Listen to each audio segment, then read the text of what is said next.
Pai do Senhor, meus irmãos, Deus abençoe a vida de vocês. Bom, estamos aí dando início ao nosso terceiro estudo e nós vamos falar sobre a tentação de Jesus. Vamos lá, irmãos. Capítulo 4 de Mateus, ele vai nos revelar, no primeiro versículo diz assim: a seguir foi Jesus levado pelo Espírito ao deserto para ser tentado pelo diabo. A seguir o quê? Logo depois dele ser batizado, logo depois dele ser revestido de poder, ele sai das águas, passa por aquilo que nós falamos no estudo anterior, passa pelo batismo de João, o batismo do arrependimento, o batismo da justiça, passa pela techuvá, que era o costume judaico. Depois que ele passa por aquilo dali, que é o banho da purificação, o sacerdote tinha que passar pelo banho da purificação. Então ele passa pelo banho da purificação, logo depois ele sai da água, o Espírito Santo desce sobre ele, reveste ele de poder, enche ele de poder, depois pega o Senhor e leva para o deserto para ser tentado pelo diabo, deserto da Judeia. Depois que o Senhor é levado para lá, o que acontece? 40 dias depois, quando o Senhor está fraco, debilitado, o diabo vai e se apresenta para tentá-lo. Irmãos, 40 dias de jejum, o teu psicológico, ele já está atingido. 40 dias de jejum, irmãos, você está debilitado, fraco, muito fraco, fisicamente. E até o teu raciocínio, você tem que tomar muito cuidado com ele. Por que eu estou falando isso? Ah, você já jejuou 40 dias? Não, quem me dera, não jejuei. Mas eu tive relato de pessoas que jejuaram 40 dias. A esposa de Benihim foi uma das pessoas que jejuou 40 dias.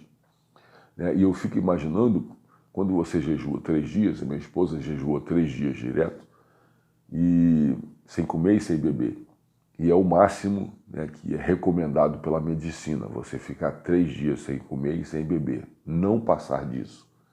Então, quando nós falamos sobre isso, e o versículo diz que ele teve fome e não teve sede, tudo leva a crer, irmãos, que ele bebeu água, tá? Tudo leva a crer. A Bíblia não está especificando, mas tudo leva a crer que ele bebeu água, porque a Bíblia diz assim: depois teve fome, não colocou fome e sede. Amém? Então, depois que ele está nesse estado, o diabo se apresenta. Porque normalmente, quando nós estamos naquele dia fraco, naquele dia mau, naquele dia que nós nos sentimos, recebemos uma notícia ruim, enfim, irmãos, as nossas defesas espirituais estão comprometidas, é a hora que o diabo se apresenta, é a hora que ele vem nesse momento. E foi a hora que ele veio para tentar Jesus. Então vamos lá. A primeira tentação, ela vem da seguinte maneira. O diabo pergunta para o Senhor: se és o Filho de Deus, manda essas pedras se transformarem em pães. Jesus responde: está escrito, não só de pão viverá o homem, mas de toda palavra que procede da boca de Deus. Primeiro, se és o Filho de Deus. Olha aí o diabo tentando lançar dúvida na mente do Senhor. Olha o diabo tentando lançar a manipulação na mente dele, que é o que ele às vezes faz conosco. Ele lança dúvida, ele tenta nos manipular com pensamentos que vêm da parte dele. E o Paulo fala que a nossa mente é um campo de batalha. E a gente não pode deixar o diabo criar fortalezas. O que são fortalezas? São pensamentos na nossa mente.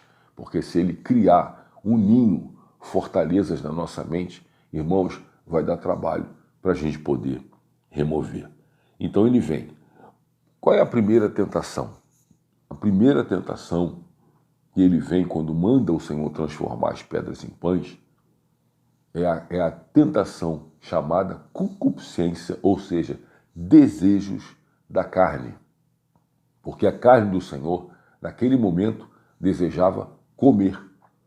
Então ele fala: vai lá, transforma essas pedras em pães. E aí o Senhor vai e responde: não só de pão viverá o homem, mas de toda palavra que procede da boca de Deus. Exteriorizando que o mais importante da nossa vida não são os desejos da nossa carne, e sim aquilo que Deus tem para mim e para você, através da sua palavra no mundo espiritual. O Senhor está exteriorizando isso daí, porque se ele transforma a pedra em pão e ele come, ele estava cedendo à tentação de Satanás. E aí já era, irmãos, e aí já era. E ele responde, está escrito, mostrando mais uma vez que a nossa vitória, a nossa vida, ela tem que estar embasada na palavra de Deus. Irmãos, eu tenho que andar no conhecimento da palavra de Deus. Eu tenho que ter conhecimento para alimentar minha alma, para poder obter força espiritual.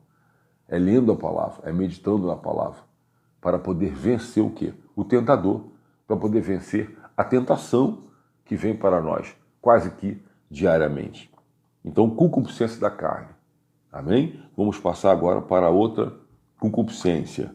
E aí ele vem, versículo 5. Então o diabo o levou à cidade santa, colocou sobre o pináculo do templo e lhe disse, se és o filho de Deus, atira-te abaixo, porque está escrito. Olha isso.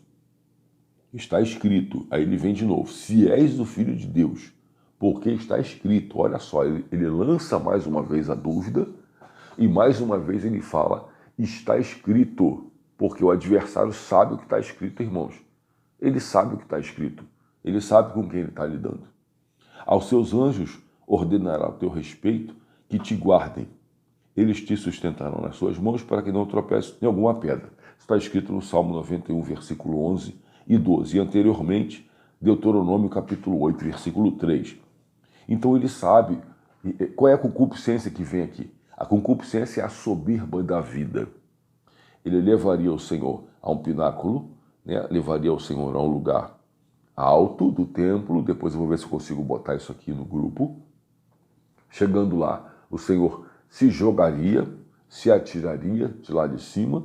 Os anjos viriam, segurariam ele, sustentariam e colocariam ele em pé, sem ter nenhum tipo de problema. Então era isso que ele queria fazer com o Senhor. E é isso que ele faz com muita gente hoje. Eu vou falar sobre isso quando a gente terminar. Bom, irmãos, essa é a segunda tentação. Soberba da vida. Depois ele vai para a terceira. E o Senhor, mais uma vez, não cede e responde dentro da palavra. Não tentarás o Senhor teu Deus. Deuteronômio, capítulo 6, versículo 16, fala sobre nós não tentarmos ao Senhor. E levou ainda o diabo ao monte muito alto, mostrou-lhe todos os reinos do mundo e a glória deles, e lhe disse, tudo isso te darei, se prostrado me adorares. Então Jesus lhe ordenou, retira-te, Satanás, porque está escrito, ao Senhor teu Deus adorarás, e só a ele darás culto. Só a ele darás culto. Glória a Deus. Irmãos, o que acontece? Essa última tentação é aquela tentação da concupiscência dos olhos. É aquilo que nós olhamos, é aquilo que nós desejamos. Colocamos os nossos olhos onde nós não temos que colocar.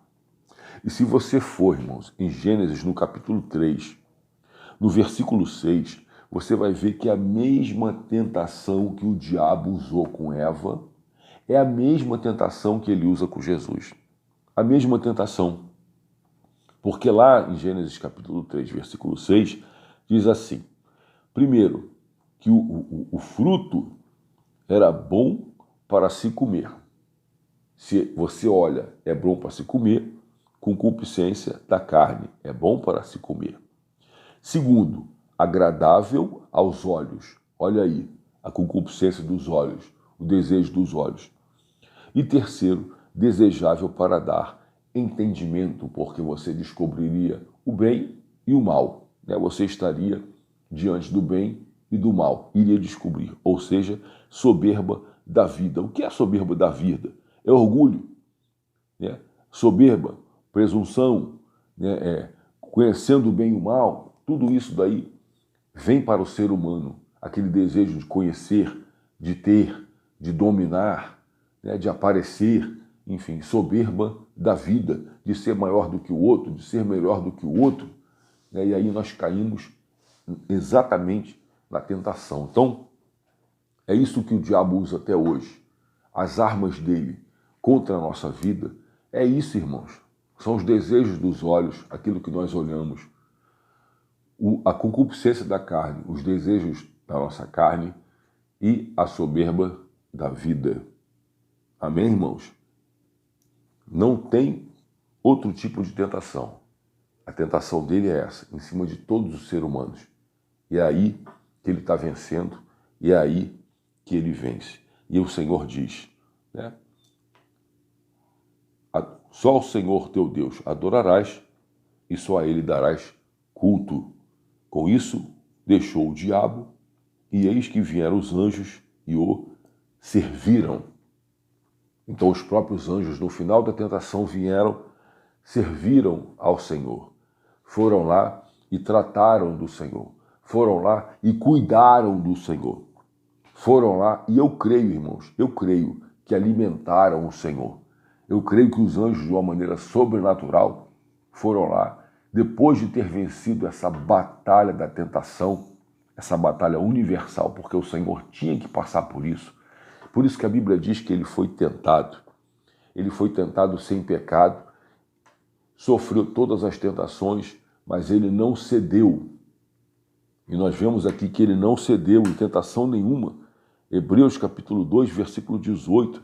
Em tudo ele foi tentado, mas sem pecado. E ele não cedeu, irmãos. Ele não cedeu.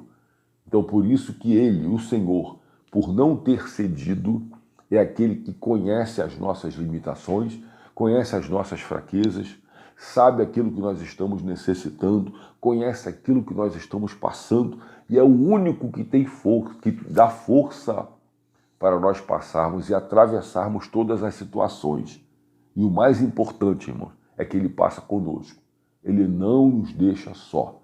Ele passa conosco. Amém? Só ao Senhor, nosso Deus, nós daremos culto. Que Deus abençoe a tua vida, meu irmão e minha irmã, em nome de Jesus.